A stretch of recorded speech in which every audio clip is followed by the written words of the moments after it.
Buenas noches. Está con nosotros Patricia Bullrich. ¿Qué tal? Hola Patricia, ¿cómo le va?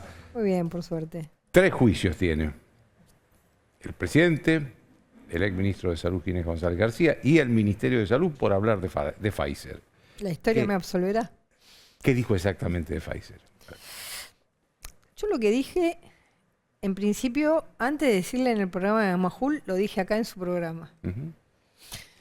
Y dije algo muy, muy concreto, que lo que pidió Ginés González García fue la existencia de un socio local o de una llamada, entre comillas, transferencia de tecnología, que es nada más ni nada menos que un mecanismo de facilitación, para decirlo con otras palabras, para tener control sobre no solo el proceso vacunatorio, sino también como el precio final de la vacuna. En consecuencia, yo creo que estos son mecanismos que ya nosotros hemos visto, con Lázaro Báez, por ejemplo. Es decir, ¿usted cree que se trataba de beneficiar a algunos amigos? Yo creo que sí. Como me parece que hoy en día estamos viendo que entre la geopolítica y los amigos, la Argentina está en una situación de retraso en la vacunación que nos ha llevado a que el presidente haga un anuncio tan importante como: yo les avisé que venía la segunda ola. Es casi lo mismo que un presidente diga: les aviso que después del sábado viene el domingo. Es decir, todos sabíamos que venía la segunda ola. Lo que tenía que hacer el presidente de la Nación Argentina era proteger a la población de la segunda ola, no avisarnos, sino hacer todo lo que tenía que hacer para que los argentinos estuviésemos vacunados. No me importa cuál, todas, absolutamente todas. Creo que esto ha generado digamos, el otro día lo confesó Cafiero hijo, o Cafiero nieto, dijo: nosotros no queríamos gastar tanta plata. ¿Pero cómo se compran vacunas sin plata? Pero, a ver, ¿qué es gastar plata? Porque si yo calculo que un día de cierre del país me sale 389 millones de dólares, es como si la plata de la gente no fuera la plata del gobierno. Como si el gobierno tuviese una plata distinta a lo que le significa. Lo que usted dice es que lo que el gobierno se ahorraba en plata, el gobierno, pero le sacaba la plata a la gente que no podía trabajar. Por supuesto.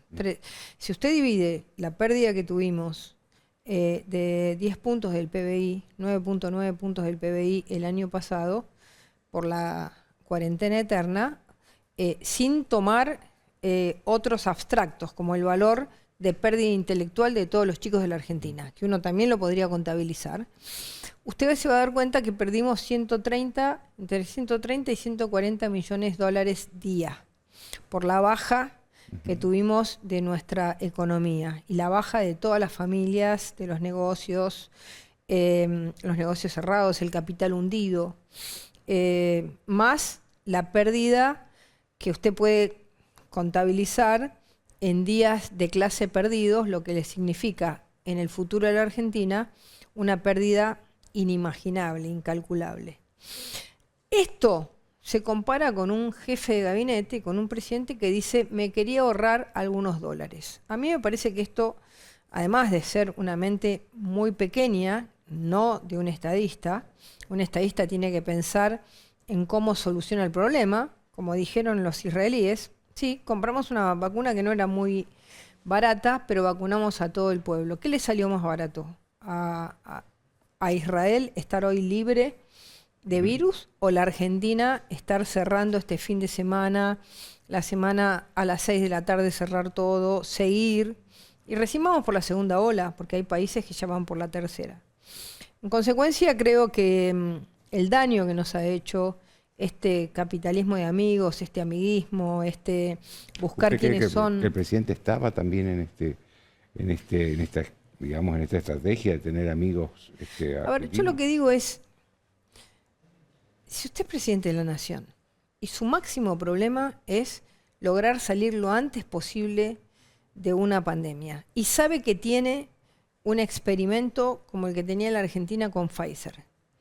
Yo, si soy presidenta de la Nación, lo llamo al ministro de Salud 10 veces por día para preguntarle qué pasa con ese contrato. Y si no me lo firma, lo corro hasta el último rincón de la Casa Rosada para que me lo firme, porque yo necesito la solución, no que el ministro me traiga el problema. Necesito la solución. Entonces, yo lo que dije fue, el presidente no sabía que teníamos esta oportunidad. El ministro de Defensa lo dijo varias veces, que él fue, le contó al presidente cuál era el experimento que estábamos haciendo. Claro, porque se hizo en el hospital militar. Se hizo en el hospital militar. ¿Qué es lo que estábamos haciendo? Fue Pollack y se lo dijo. Fue el director general de Pfizer Argentina. Y no solamente no firmaron, retrasaron la firma, no contestaron los teléfonos, sino que además después, al final, supimos que decían, bueno, si al final firmamos, queremos menos. Y yo digo, si hay una ley que se está por votar, con acuerdo de todos, y de golpe viene alguien y dice, quiero poner la palabra negligencia, ¿quién se lo dictó? ¿Quién le dictó esa palabrita que fue la traba final? ¿Usted cree que es el gobierno? El ministro. Ningún diputado toma una decisión así sobre una ley que no sea a partir de un ministro que le dice, ponga esa palabra en la ley. Entonces, esa palabra era la traba final y después se agarran el pecho y dicen, no, con eso nosotros no podemos firmar, no podemos cambiar una ley. Que el kirchnerismo diga que no puede cambiar una ley. Bueno, la oposición ahora le ha ofrecido ahora el no, voto. Desde el mismo momento. Desde Para el mismo cambiar la momento. ley. Sí, desde el mismo momento. ¿Y por qué? Porque es evidente. Ayer lo vi, lo mostró la Nata, el contrato de COVAX. Dice, en el contrato de COVAX dice, puede embargarse bienes materiales y cuentas bancarias. Es decir que en COVAX se firmó... Que es la Organización Mundial de la Salud. Sí, en COVAX se firmó lo que no se firmó en Pfizer. Entonces, yo quiero una explicación más racional que un presidente me diga, no pude cambiar una palabra en una ley. ¿Cómo que no pudo? Si tenía unanimidad de la oposición y del gobierno. Entonces, a mí que no me digan que ahí no hay algo que espero que mañana lo expliquen. Pero lo van a tener que explicar bajo juramento de verdad, que creo que es lo más importante. Porque mañana hay una reunión de todos los laboratorios en la Cámara, con las comisiones de la Cámara de Diputados. No con las comisiones, con los presidentes y vicepresidentes de las comisiones, nada más. Pero bueno, yo creo que nuestros diputados van a tener la suficiente información y fortaleza para que la verdad salga a la luz. Estoy convencida. Por lo que veo, usted es crítica del cierre de la economía. Total, soy crítica. Eso incluye a Rodríguez Larreta también. Pero bueno, yo lo he charlado muchas veces con Horacio, lo he charlado en las reuniones de Juntos por el Cambio. No es una crítica, es una mirada, es una posición. No puede ser que cada vez que discutamos aparezca como que nos estamos peleando. ¿Por qué no creo en eso? Porque miro las curvas, porque miro los números, porque estudio el problema y veo que cada vez, ahora cerramos 9 días más un fin de semana. ¿Cuántas muertes tuvimos hoy? Sí, 11 días. 733 más de 700. muertes. Sí. Entonces, ¿cuántos lugares cerraron este fin de semana? Además de la ciudad de Buenos Aires. Nada.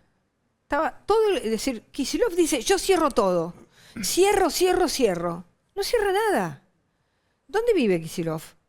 En la ciudad de Buenos Aires se ve que vive. Porque los intendentes hacen lo que quieren. Bueno, pero entonces es como si. Es decir, ¿quiénes son los únicos que cierran? Los que están adentro del zoológico, los que tienen que sacar una mesita, ¿no? Los que va... Los restaurantes. Los restaurantes, los que se los ve. Ahora, todos los demás... Es decir, yo el fin de semana mandé muchísima gente a recorrer lugares donde viven. Cada uno donde vive. Todo abierto. La Matanza estaba toda abierta. Es decir, Almirante Brown, Florencio Varela, el lugar que quiera. San Isidro, el mismo intendente lo dijo. Sí, yo soy aperturista.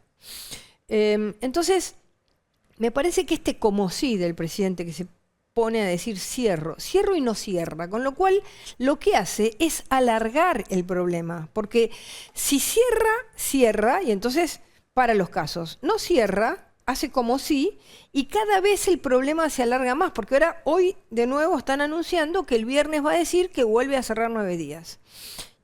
Y todo sin pagar un peso, porque no le paga un peso a un comerciante, no le paga un peso a nadie. Digamos, en Inglaterra cuando cerraron, pagaban el 80% de la facturación, igual que en Francia. Bueno, sobre la acá facturación. cerraron ya más de 100.000 comercios, ¿no? Cerraron Sí, definitivamente. acá lo que no es que hay un lockdown y después se abre, hay un cierre definitivo.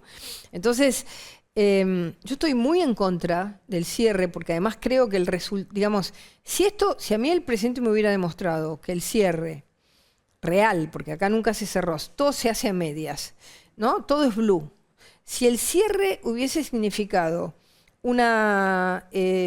digamos, una tasa menor de muertes y de enfermos en la Argentina, yo le daría la razón al presidente. Pero estamos ya en los 85, vamos a llegar a los 85.000 muertos. Una cifra enorme para un país de 43 millones de habitantes. Entonces, si esto no dio resultado, ¿qué cerramos? ¿Qué cierra Kicillof? Las escuelas. Ahora, todo alrededor de las escuelas se mueve. Ahora, la escuela no. Entonces, ¿qué obsesión tiene? ¿Ya es ideológica? ¿Es ganar y decir, esta batalla la gané yo, aunque los chicos pierdan 1 año y medio de colegio? Entonces, realmente no es que sea aperturista porque sí. Yo creo que la convivencia entre la economía, la salud, la libertad y la educación tendríamos que haberla tenido desde el primer momento. Patricia, déjeme hacerle a propósito de esto una pregunta que ya tiene que ver con lo que está pasando en Juntos por el Cambio. Usted, según tengo entendido, quiere ser candidata a diputada por la capital el año no, ahora en noviembre, en septiembre primero y después de noviembre. Sin embargo, veo que hay mucha interna en Juntos por el Cambio. Quiero hacerle 2 preguntas. Primero, ¿qué está pasando para que no haya la posibilidad de un acuerdo que resuelva pacíficamente la situación? Y en segundo lugar, ¿quién tiene la culpa de esto? ¿Lo tiene Mauricio Macri? ¿Lo tiene Horacio Rodríguez Larreta? ¿María Eugenia Vidal? ¿Quién es para usted culpable de que esto no logre llegar a una solución? Bueno, en primer lugar, situemos las elecciones del 2021. Las elecciones del 2021 son las elecciones donde nosotros, en Juntos por el Cambio, tenemos una responsabilidad con el 41% que nos votó, más todo lo que nos están mirando. Que yo ya a esta altura creo que es entre el 50 y el 60% del país. Que está, no el 41% que sacaron en la elección del 19. Yo creo que mucho más, muchísimo más, porque hay una gran desilusión con el gobierno. Y lo primero que tenemos que hacer nosotros es decir, nosotros vamos a garantizar 2 ritmos. El primero es frenar que Argentina no sea Nicaragua, ¿no?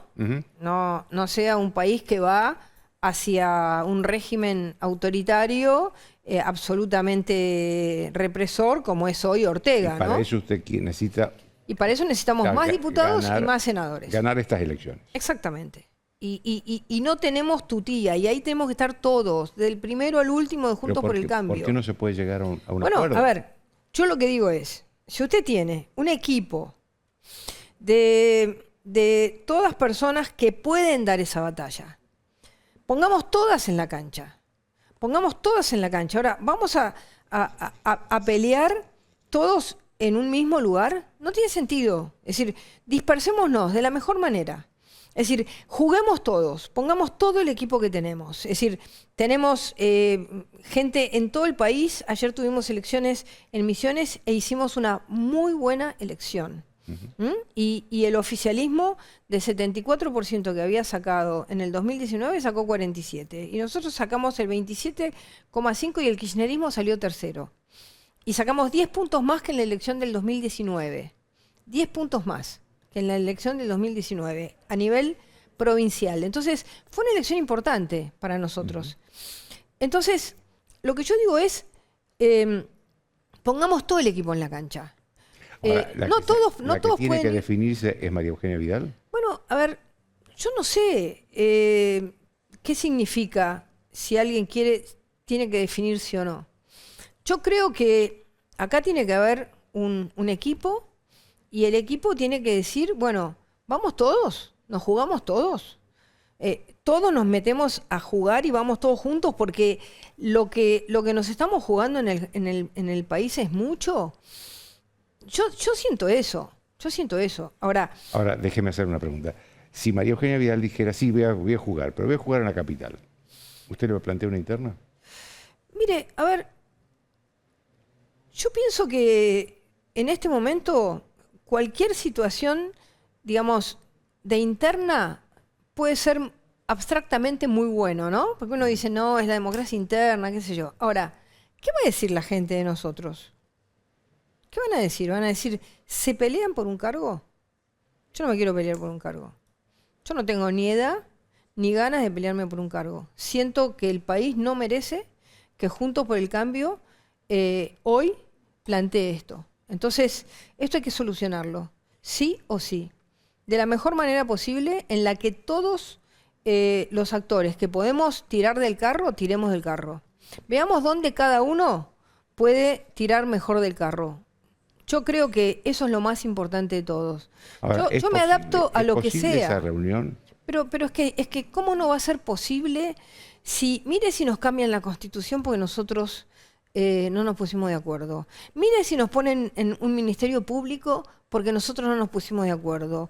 Mire si nos cambian los jueces y nos ponen jueces de justicia legítima, o como dice Zaffaroni, o como dice el juez de Santa Fe, seguimos teniendo jueces que dicen que violar a alguien con un preservativo no es violación. ¿A usted le parece que nosotros podemos ponernos en ese lugar?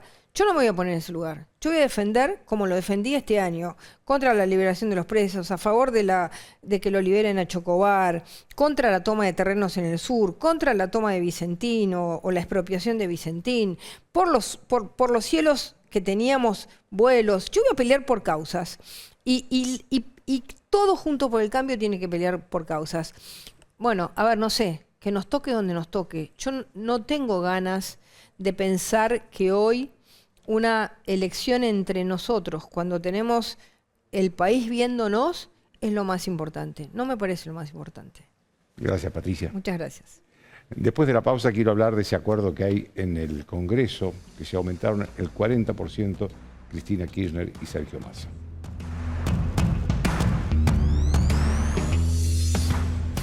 Bien, Cristina Kirchner y Sergio Massa han hecho cosas que realmente son difíciles de explicar.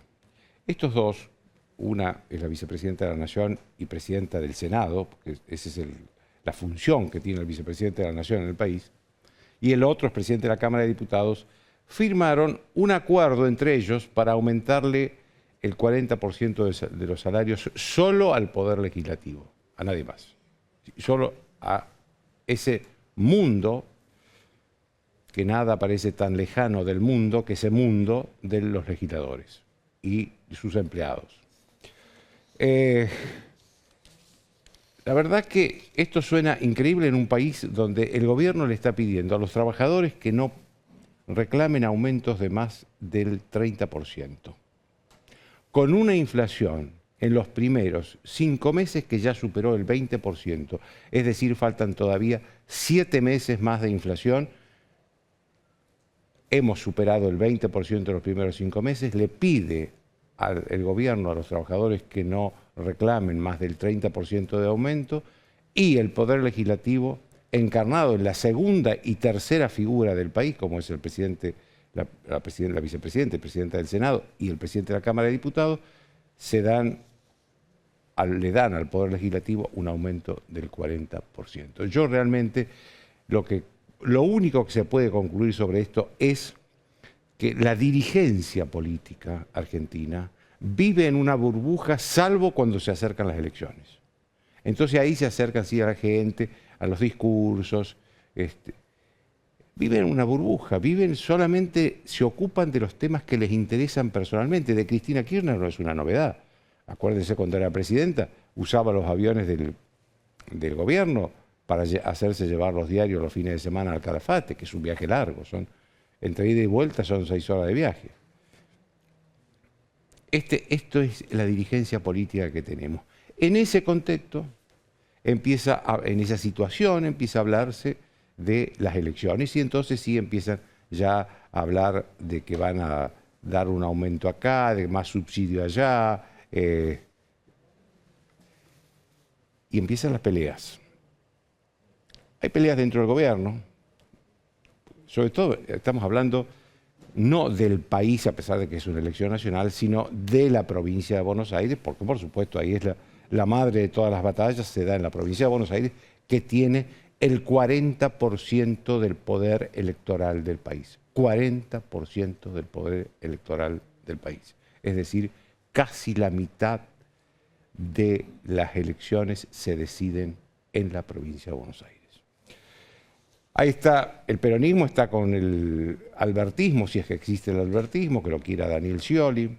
Daniel Scioli quiere seguir siendo embajador en Brasil, no un diputado más. Y después están los de la Cámpora que dicen, no, nosotros vamos a ganar con el nombre de Frente para Todos, así que vamos a poner un candidato nuestro. Esta es la pelea. Y después está la pelea de la oposición, que también existe y que es más inexplicable todavía. Y la pelea en la provincia de Buenos Aires es si va a ser o no va a ser María Eugenia Vidal candidata a diputada, primera candidata a diputada nacional. Yo sinceramente estoy casi seguro que no va a ser candidata. Las encuestas le están dando como la candidata que eventualmente mejor mide en la provincia de Buenos Aires. Y ella dice que no sabe todavía si va a ser acá, va a ser en la capital, va a ser en la provincia. Alguien que está en la cabeza de las encuestas y que quiere ser candidata en la provincia de Buenos Aires ya lo hubiera dicho. Así que sinceramente creo que no va a ser en la provincia de Buenos Aires. Posiblemente sea en la capital, pero acabamos de tener a Patricia Bullrich que dijo que ella va a ser candidata a diputada. Es decir, que vamos a tener una interna en la capital entre María Eugenia Vidal y Patricia Bullrich. Patricia Bullrich, con razón, dice, María Eugenia Vidal fue gobernadora de la provincia de Buenos Aires. Si tiene que volver a la elección, tiene que volver en la provincia de Buenos Aires.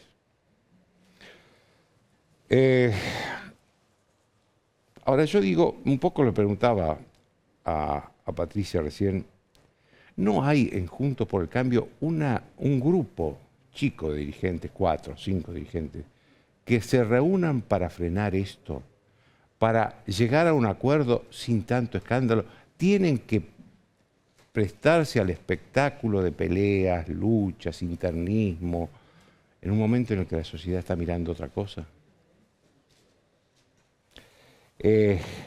Más aún, el gobierno puede darse el lujo de pelearse por algunas candidaturas, de demorar las definiciones.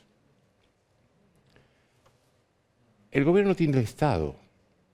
Y si bien el Estado no es del gobierno, en la historia se ha demostrado que para el peronismo sí es del gobierno y sí es propio del peronismo el Estado.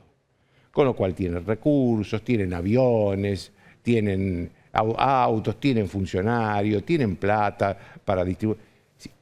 El gobierno tiene el Estado, cosa que la oposición hoy no lo tiene. Lo que la oposición tiene es el 41% de los votos que sacó en 2019, que fue mucho para aquel momento y para la situación que estaba el país, y que a eso tiene que responder, ese electorado tiene que respetar. Yo creo que la próxima elección, esta que se va a hacer la primera vuelta de las PASO en septiembre, la segunda ya definitiva en noviembre, son muy importantes. Son muy importantes porque va a equilibrar, va a definir si se queda un parlamento equilibrado o desequilibrado. Equilibrado significa que las dos, sobre todo la Cámara de Diputados, la oposición y el oficialismo, ninguno de los dos cuenta con la mayoría y por lo tanto tienen que llegar a ciertos acuerdos. Ninguno puede hacer lo que quiere. Este es un parlamento equilibrado. Si el peronismo ganara la mayoría de las dos cámaras del Congreso Nacional, que hoy no las tiene, hoy tiene la del Senado pero no la de diputados, si ganara las dos cámaras, yo creo que con los discursos que uno escucha, y esto no es una inferencia, sino con los discursos que uno escucha, entraría en juego el sistema. Y yo cuando hablo del sistema estoy hablando de las libertades y de la independencia de los jueces. Ustedes imagínense un domingo de elecciones que al final del día aparece ganando el oficialismo por un punto. Yo les aseguro, porque los conozco, que muchos jueces, no todos, pero muchos jueces, el lunes siguiente hacen cola para firmar absoluciones del oficialismo, por supuesto. Estoy seguro. Esto es lo que se está definiendo en estas elecciones. Y después un modelo también de país. Fíjense ustedes, dos ejemplos de los últimos 3 días. El presidente de la Nación, Alberto Fernández, a quien muchos creían un político moderado, un peronista histórico, un peronista consensual. Bueno, en los últimos 3 días, el viernes dijo que el capitalismo no había dado buenos resultados y prácticamente lo acusó de las pobrezas y la desigualdad. El capitalismo que ha dado buenos resultados en casi todos los países del Occidente donde se ha respetado un buen capitalismo, no un capitalismo de amigos, eso sí. Hoy dijo que el desarrollo económico ha arruinado el medio ambiente. Entonces, ¿cuál es la solución del presidente? Que volvamos a la edad de piedra, que volvamos al canje. Claro, siempre con el Estado todopoderoso. Fíjense que nosotros tenemos hoy un Estado que cobra impuestos en un nivel inédito en el mundo. Ningún otro país del mundo cobra la cantidad de impuestos que cobra el Estado argentino. ¿Y qué hace con esa plata el gobierno argentino? A los pobres que existen y de manera lacerante y en una cantidad también inédita en el país, hay que ayudarlos a salir de la pobreza. Hay que ayudarlos a salir con puestos de trabajo, con enseñanza, con perfeccionamiento. Lo que el gobierno le da es para que tengan un plato de comida por día, es decir, para que sigan siendo pobres. En materia de salud, y no voy a hablar ni de Pfizer, ni de la Sputnik V, ni de AstraZeneca, con la vacuna el gobierno no ha hecho bien las cosas por una sencilla razón, por el porcentaje de argentinos que están vacunados en comparación con otros países del mundo e inclusive con algunos países vecinos como Chile o Uruguay. El porcentaje de argentinos es mucho más bajo que en esos países. Ha hecho mal las cosas. Y en educación somos el país que durante más tiempo no tuvo clases en amplios territorios de su país, de su territorio, en amplios lugares de su territorio. ¿Eso frenó la pandemia? Si eso frenó la pandemia, aplaudamos. Ahora no frenó la pandemia, porque seguimos siendo uno de los países con más muerte y con más contagios del mundo. Esta situación general es lo que hace que las discusiones y las peleas de la oposición sean inexplicables.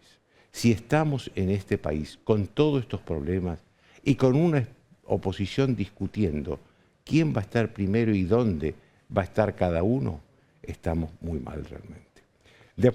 Después de la pausa, un médico argentino que que es profesor e investigador de la Universidad Johns Hopkins de Estados Unidos, una de las universidades que mejor ha seguido la pandemia en el mundo, en la región latinoamericana también y en la Argentina. Una pausa.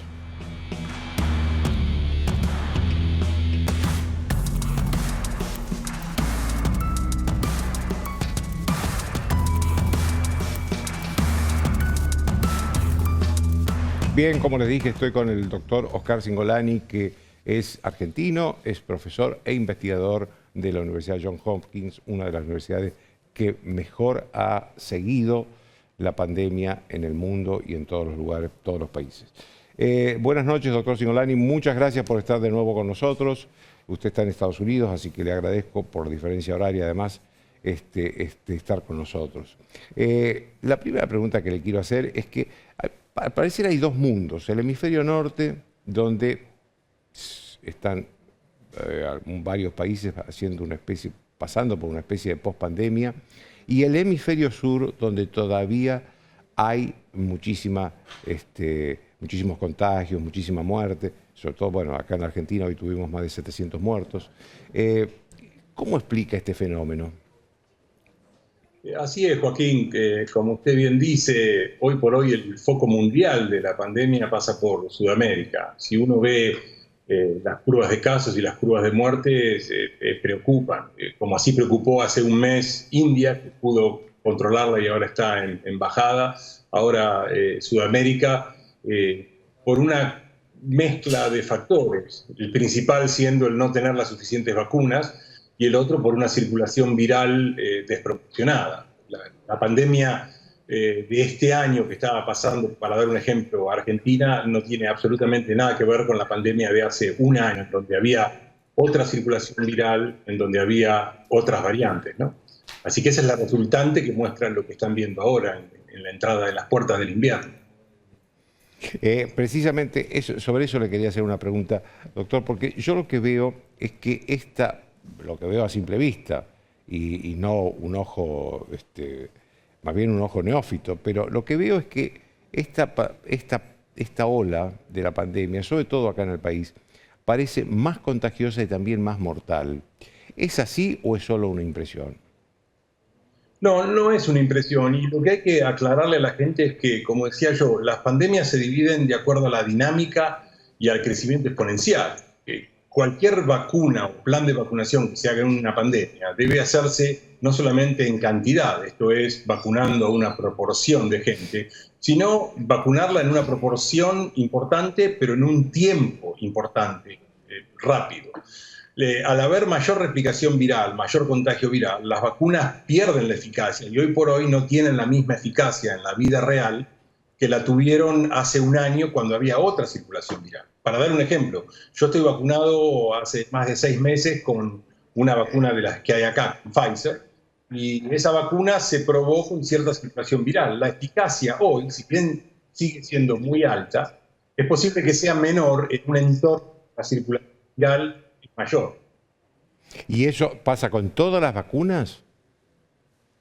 Eso pasa con todas las vacunas. Y hay vacunas que han demostrado ser, con estas nuevas variantes, mejor, y otras no tanto. En un caso, la Pfizer y Moderna han estado actualizadas, demostrando datos sobre las nuevas variantes y parecen ser muy eficaces. Las vacunas no han estado mostrando casos actualizados. Y eso las diferencia un poco de la ARN mensajero, que tiene más datos a la fe. Sí, porque a mí lo que me extraña es ver que, por ejemplo, hoy se conoció que dos profesionales de la salud, un médico y una enfermera, que tenían las 2 dosis de vacuna, en este caso eran Sputnik V, habían murieron hoy. Y eso me llamó la atención, porque digo, hasta ahora se venía sosteniendo que podía haber un contagio a los vacunados, pero que en todo caso la enfermedad iba a ser mucho más leve. En este caso están muriendo personas ya con las 2 dosis de la vacuna. Sí, pero yo no conozco los datos en profundidad, pero hay que ser muy cautos con eso porque la vacuna no es 100% eficaz. Y si bien en los estudios clínicos la gran parte de vacunas demostró ser 100% eficaz en prevenir muertes, eso era con otra circulación viral y eso era con miles de pacientes. Y ahora estamos teniendo cientos de miles de pacientes. Con Pfizer también se han enfermado gente, mucho menos, por supuesto, de 100 millones que se han dado de Pfizer, Moderna o de Johnson & Johnson acá en Estados Unidos, se han infectado y ha habido un par de muertes también. O sea, no es raro que por ahí haya casos en los cuales la vacuna no generó anticuerpos, porque cada persona es distinto. Lo que es importante, sí, es que cada país debe seguir las estadísticas propias con las vacunas que maneja antes que está manejando, ¿no? Doctor, ¿usted cuándo cree que esta ola que se abatió sobre Sudamérica y que efectivamente lo tiene afectado también a Chile, y Chile tiene un porcentaje de vacunas mucho más alto que la Argentina, va a empezar a ceder, ¿no? Como en el hemisferio norte? ¿Para cuándo usted imagina eso? Y el virus se contagia más en los meses más fríos. Y mientras no haya vacunas, esto va a seguir su curso dependiendo de cuánto se cuide la población. Lo que habría que hacer es vacunar en el próximo mes para ver la caída dentro de 1 o 2 meses de casos y que tengan una primavera mejor y más controlada. Pero la salida de esto va a ocurrir simplemente con vacunas. ¿Usted cree en ese sentido que el gobierno argentino manejó bien o mal el proceso de vacunación o la compra de vacunas? Yo no sé los detalles ni el porqué. Yo lo único que le digo es que hace exactamente 1 año yo estaba teniendo esta misma charla. Y 12 meses después nos encontramos con que hacen falta más vacunas. Así que yo creo que claramente hubo un retraso en la adquisición de vacunas. No sé por qué motivo, porque no estoy al tanto del manejo político, pero ahora no queda que mirar y tratar de vacunas. Doctor, ¿cuáles son, y esto es para la gente, para que se cuide, cuáles son las enfermedades prevalentes que necesitan un mayor cuidado por parte de las personas que tienen esas enfermedades porque son más riesgosas en caso de contagio y con en muchos casos con riesgo de muerte? ¿Cuáles son esas enfermedades prevalentes?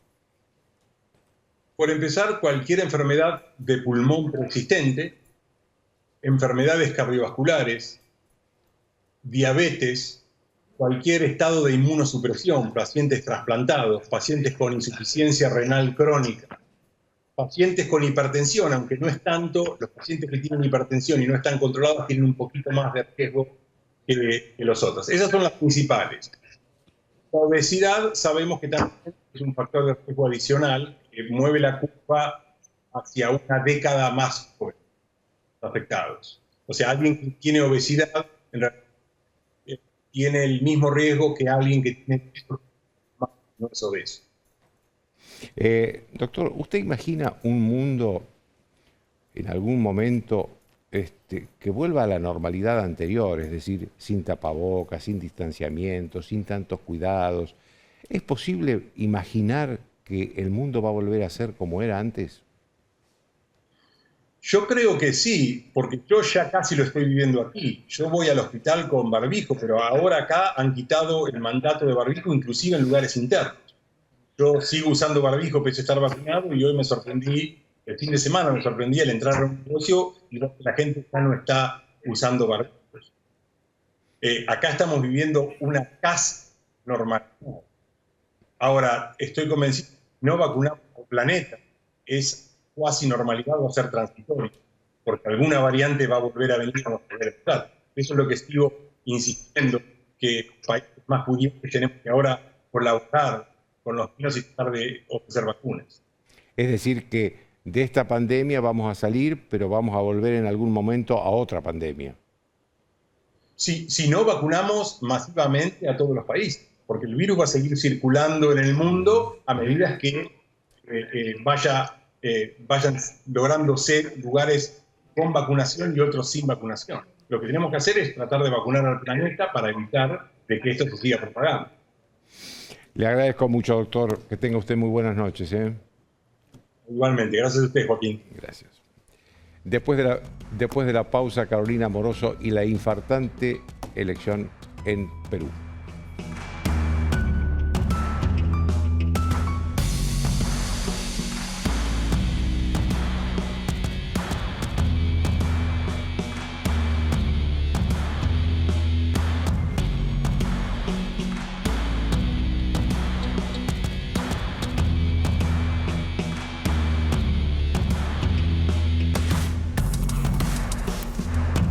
Mi colega, mi amiga Carolina Amoroso, y Perú, es infartante lo que está pasando ahí. Es voto a voto, Joaquín. Realmente... Esta mañana ganaba Keiko y ahora está ganando Castillo. Bueno, ayer incluso el boca de urna, el exit poll, daba una leve ventaja para Keiko Fujimori, pero los especialistas decían nada está dicho porque incluso esos primeros, que ni siquiera eran datos, no eran boca de urna, los primeros relevamientos, los exit polls, decían esto está totalmente dentro del margen de error. Y dicho y hecho, porque se fue moviendo, y te diría que con cada corte ya de la OMPE, ¿no? La Oficina Nacional de Procesos Electorales de Perú, cambia el escenario. Cambia el escenario en un país, en una situación muy delicada y en una crisis en múltiples frentes. Porque no es un presidente u otro y no pasa nada. No, son dos proyectos que están en las antípodas.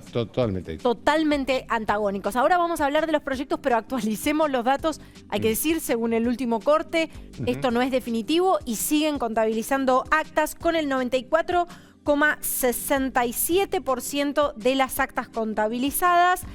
Tiene una ventaja el candidato de Perú Libre, Pedro Castillo, con el 50,27%.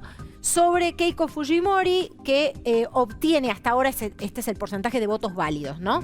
El 49,72%, ¿sí? Esto es, hasta ahora... Amplió un poquito con respecto de la tarde, Castillo, ¿eh? Amplió levemente, pero como te digo, esto es mesa, acta, ¿no? Y recién hablábamos, son menos de 100.000 votos, ¿no? Exactamente, son menos de 100.000 votos a esta hora. Mira, para hacerte preciso con los datos, Fuerza Popular obtiene hasta ahora, con ese porcentaje de actas contabilizadas, 8.467.081 votos, mientras que Perú Libre obtuvo 8.560.232. Hasta ahora, te repito que esto es con el 94,67% de las actas contabilizadas. ¿Qué pasa y por qué hay que mirar muy de cerca el voto en el exterior y el voto en las zonas rurales? Porque justamente faltan contabilizar actas de esos sectores que casualmente hacen más complejo cualquier previsión, porque por un lado lo que dicen muchos analistas es el voto de las áreas rurales generalmente es un voto de Castillo. Eso decía Durán Barba hoy. O suelen expresar o manifestar la preferencia por el candidato Castillo. El voto en el exterior está más inclinado por la candidata de Fuerza Popular, Keiko Fujimori. Decíamos recién, un país en crisis en demasiados frentes, en todos los frentes. Los argentinos estamos acostumbrados a ver crisis en muchos frentes. Bueno, realmente la situación de Perú es muy, pero muy delicada. Aclaremos, Carolina, que desde la última elección de un presidente en Perú, se eligió como ahora un presidente, Kuczynski. Hasta ahora pasaron 4 presidentes. 4 presidentes. Porque el Congreso los destituye. Bueno, exactamente. Recordemos, ¿no? Kuczynski, Vizcarra, Merino y ahora en esta suerte de interinato Sagasti para ahora dar lugar a esta elección. Y consideremos esto, es tal la crisis institucional y tal, te diría, el quiebre de la confianza que parece haber en la sociedad peruana con respecto a su clase política, que hubo en la primera vuelta 18 candidaturas. El voto estuvo fragmentado en 18 candidaturas. Y Pedro Castillo, que fue el que se posicionó primero en la segunda vuelta, digamos, con la mayor cantidad de votos para llegar al balotaje, apenas obtuvo más del 18% de los votos y Keiko Fujimori apenas superó el 13% de los votos. Claro. Ambos candidatos tienen un alto índice de rechazo. Y eso es lo que conforma el Congreso. El Congreso ya quedó conformado ahí. El Congreso quedó absolutamente atomizado, claro. Con lo cual es bien delicada la situación en términos de trazar consensos. Y más lo es porque en la campaña, por supuesto, estos son 2 proyectos que están en las antípodas. Pedro Castillo es el candidato de extrema izquierda. Si uno lee, dice que va a reformar la Constitución. Bueno, que dice que va a reformar la Constitución a través de una asamblea constituyente. Esto es parte de la plataforma de su partido Perú Libre. Habla de la idea, en términos económicos, se plantea un modelo totalmente distinto. distinto y por supuesto en las antípodas del que plantea la candidata de Fuerza Popular Keiko Fujimori. Habla de un Estado nacionalizador. Esto ha despertado ciertas preocupaciones en sectores empresarios. Claro, porque hay que aclarar que a pesar de toda esta inestabilidad política, Perú tuvo un gran crecimiento económico en los últimos años, desde la reforma de la Constitución, porque la Constitución le aseguraba a los que invertían las garantías, ¿no? Y esto es lo que está amenazando ahora Castillo. Claro, Castillo con una visión totalmente distinta, con una agenda que tiene más que ver con la agenda de algunos sectores rurales. Recordemos que Castillo surge como referente político, como figura en la vida política más nacional, con una huelga de docentes, ¿no? Reclamando mejores condiciones para los docentes. Él es docente, es maestro, en el año 2017 y bueno, a partir de ahí crece, pero creció sobre todo en la recta final de la campaña para la primera vuelta, ¿no? Y bueno, llega a este escenario con realmente muchas posibilidades. Por supuesto, Keiko Fujimori es más, ya diría, una habitué de las contiendas presidenciales. Es la tercera vez que llega a una segunda vuelta electoral. Y bueno, tiene el peso también y la limitación de tener un alto nivel de rechazo en la sociedad. De hecho, hay un alto nivel de lo que algunos analistas llamaban el antivoto, ¿no? Con respecto a Keiko Fujimori y a la idea del fujimorismo con todo lo que significa en la historia reciente del Perú, ¿no? Recordemos que su padre está cumpliendo una condena por crímenes de lesa humanidad. Ahora es increíble que la democracia de Latinoamérica esté pendiente de una Fujimori, de la hija de Fujimori, que no es porque los hijos tengan responsabilidad sobre lo que hicieron los padres, pero sí ella es la líder del partido de su padre y lo reivindica a su padre. Bueno, y además hubo mucha preocupación en algunos sectores en Perú, en buena parte de la sociedad también, por la manifestación de que indultaría a su propio padre si llegara a la presidencia, ¿no? Pero lo cierto es que realmente el escenario es muy ajustado en un país sumamente dividido, que por supuesto la campaña abonó y fogoneó parte de esas divisiones porque son, como decíamos al principio, dos proyectos antagónicos. El problema es que esa extrema polarización, que para algunos sectores de la política muchas veces es funcional, a la hora de gobernar, a la hora de pensar el día después, realmente termina convirtiéndose en un arma de doble filo porque es imposible pensar en la gobernabilidad sin consenso, ¿no? Y que es probable que los sectores sociales que apoyan a uno u otro no acepten el triunfo de ninguno, ¿eh?